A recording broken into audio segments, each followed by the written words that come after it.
Hi, by now all of you probably know that I'm a huge hockey fan. One thing you might not know is that the NHL has instituted a few new rules this season that may change the style of the game.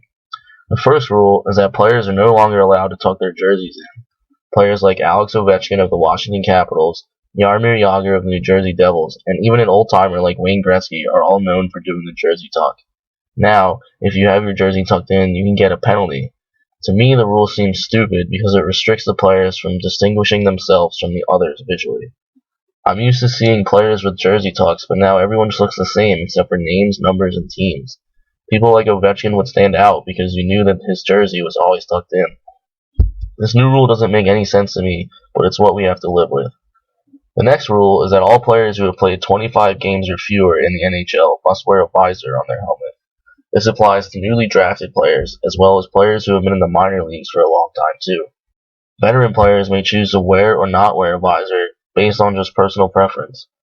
This rule is a positive one because it keeps the new guys safer than before and can aid in making careers longer. The next rule applies to all goalies of the NHL. The league mandated that the leg pads goalies wear can only be 11 inches in width, thus making them smaller.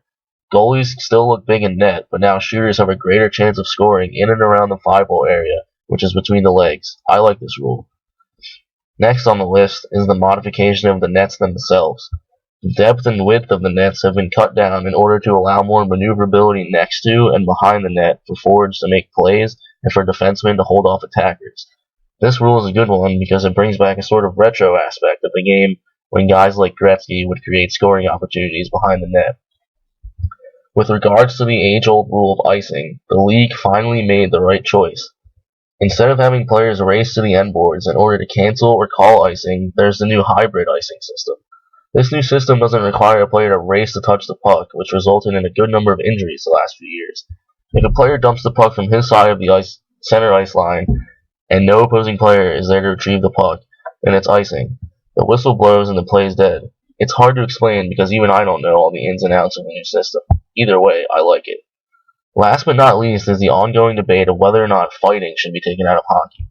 Injuries do occur from fighting, and it does take its toll on players, but fighting, to me, should always be a part of the game. Non-fans usually go to games just to see fights happen. Fighting is unique only to hockey because you only get a 5-minute penalty, while in other sports you get suspended and or fined, and they make a big deal out of it all over ESPN and Sports Illustrated. Hockey fights can be beneficial in that if your player beats up the other, then your team can gain momentum from it, and it can play better from that point on. Fighting has been in hockey ever since the beginning, and even though it's brutal, it's still a big part of the game and should stay in the game forever. Those are the major rule changes that the NHL introduced this season, and some of them are for the better.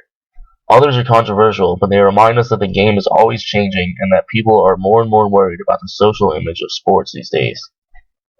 On a fully positive note, the NHL revealed 6 outdoor games that will be played in cities around the country. The main event will be the annual Winter Classic. This year's game is in Michigan's Big House Football Stadium and will pit the Detroit Red Wings against the Toronto Maple Leafs. If you want to see these two storied franchises battle it out, then watch the game on New Year's Day. Another good thing is that HBO will continue its 24/7 Road to the NHL Winter Classic series this year by documenting each team's on and off ice events a month before the Classic. I'm really looking forward to that once again. Along with the Winter Classic is the NHL Heritage Classic, which is the spotlight for just Canadian teams. This year it will be the Vancouver Canucks against the Ottawa Senators at BC Place in Vancouver. Canada and the US will have a great game to watch on March 2nd. The next outdoor games will be played at Yankee Stadium in New York.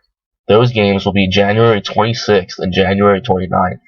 The first game will have the New York Rangers take on the New Jersey Devils, while the second game will be the Rangers versus the New York Islanders. Both games should be good to watch, and the outdoor factor will make them even more exciting. Another game taking place outdoors is in a location that you would never guess, Dodgers Stadium in Los Angeles. Hockey in California is already hard to imagine for some, but now an outdoor game? That's going to make for some great entertainment. The game will feature the Anaheim Ducks and the Los Angeles Kings on January 25th. I'm excited to see how an outdoor game in California will pan out. Last but not least is the game between the Pittsburgh Penguins and the Chicago Blackhawks in Soldier Field in Chicago. Both teams are a force this season already, and meeting outdoors will only have them up their games. You can see those teams battle it out on March 1st. The only problem I have with 6 outdoor games is the fact that it takes away from the specialty aspect. It used to be the Winter and Heritage Classics, but now there are another 4 games added to the outdoor setting. It might be to get back money the league lost in last year's lockout. The league run in its largest amount of revenue last season in the form of $3 billion. Owners felt that they were paying the players too much and the lockout ensued. Over the course of 3 months, the owners and players could not come to terms with each other, and the biggest impact was on the fans. We wanted our game back.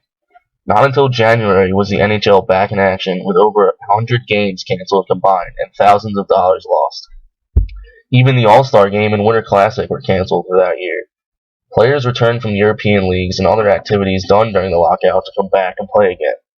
Fans finally had hockey again and swarmed back to watch their beloved sport. It was a tough time, but me, along with everyone else, got through it.